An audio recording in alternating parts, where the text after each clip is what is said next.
There is and always will be the need for humane treatment of people who may engage in dangerous behaviors while in the middle of an exacerbation of an illness that impairs one's judgment. Patients don't need incarceration, they need treatment.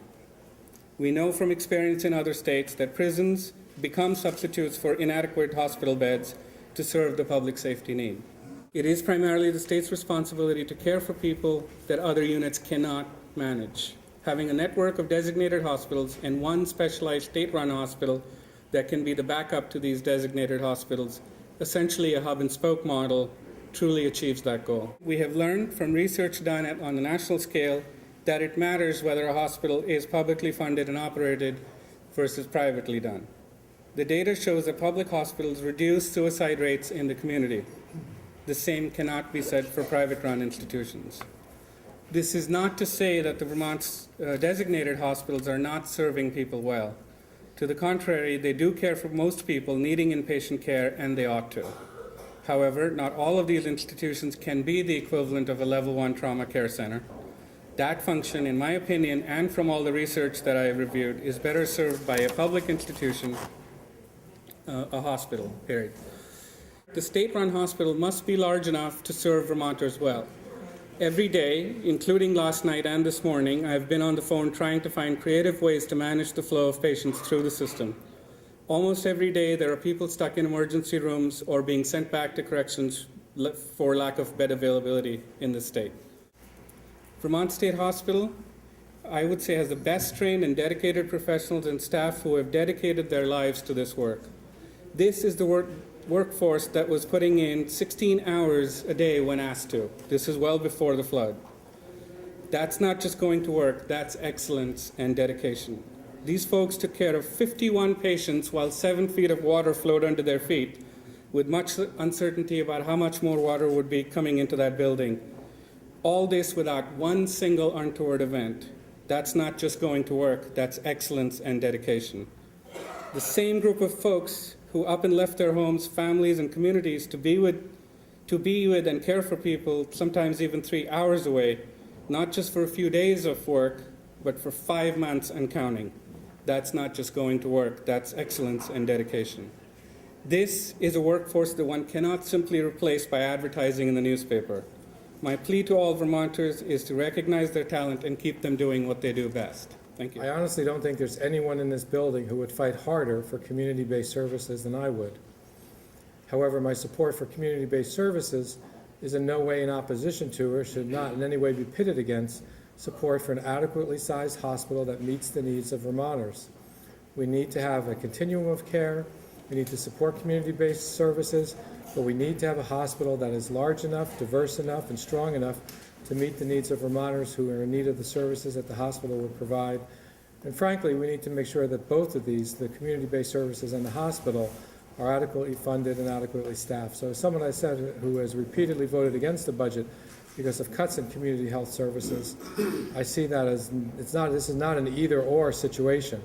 We need to have a good community-based health system, but we need to have a strong, adequately sized hospital to meet our needs. Thank you. I join my colleagues, the many psychiatric healthcare professionals, community members, and patients who agree that the 16 beds called for in Governor Shumlin's plan for acute level 1 psychiatric care is woefully inadequate in terms of numbers.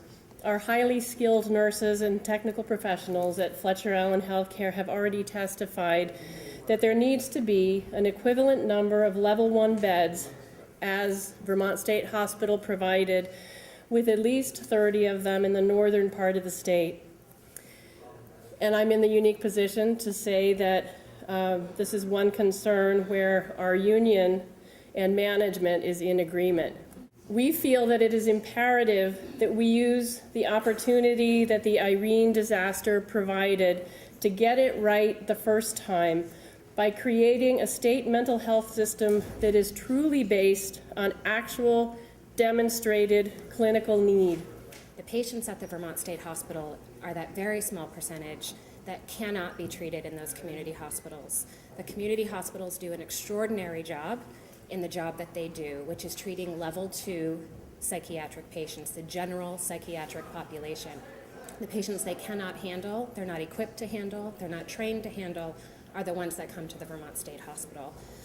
And I truly believe that we need that entire continuum of care. We need all the care, from the private care, the outpatient, all of the community residential programs, all the way through the Vermont State Hospital.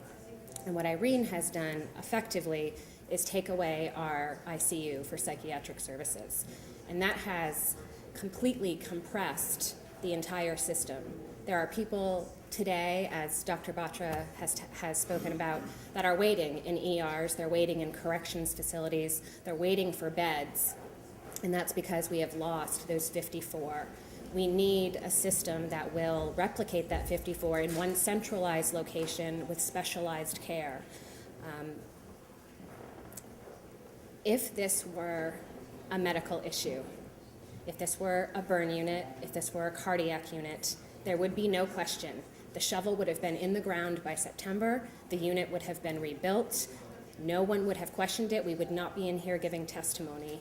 We say that we have parity in Vermont, yet it is now 5 months, almost 6 months later, and we are still arguing about what services these Vermonters deserve. Speak on behalf of our association's position that Vermont and Vermonters need a single, high-quality center for treating high acuity individuals at the point of greatest need in their illnesses.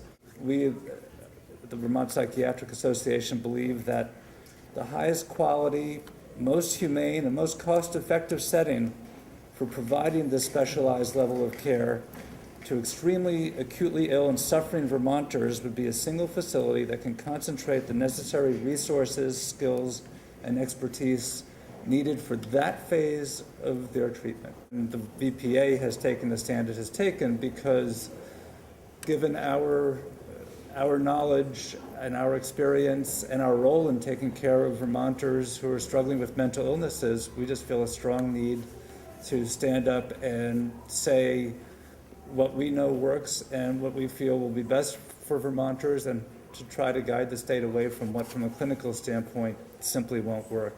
We're talking about a phase of treatment that is very acute, and where the skills needed to treat people at that state are very specialized. It's a different level of care and a different phase of treatment, and it requires specialized care, kind of the mental health equivalent of a shock trauma center. We're talking about people whose conditions require multiple levels of specialized care, and they need to be delivered by clinicians with specialized skills, and whose skills are being continuously used and continuously updated and continuously refreshed. We understand that in order for that to happen in a state the size of Vermont, that can truly only be done in a facility that concentrates the resources and skills that Vermont has. I believe that farming out 10 or 20 beds to private hospitals doesn't make sense from a quality standpoint. I worry that the primary concern of a private hospital will be to get the patient out from under their roof as soon as he or she seems calm. I don't think there will be the long-term care commitment that there would be at a place like Vermont State Hospital. I feel Vermont deserves and needs to build a mental health hospital with comprehensive services and first-rate mental health emergency readiness. I am not an expert, but 50 or 75 beds seem reasonable when you think that the Vermont State Hospital was always filled. I have lived with family members who have needed mental health services for many years, and I can tell you firsthand that getting good quality health is difficult at best. Please think about more than 16 beds in a new centrally located state hospital. Such a small facility is simply not large enough to provide the comprehensive care that complex cases need. Thank you.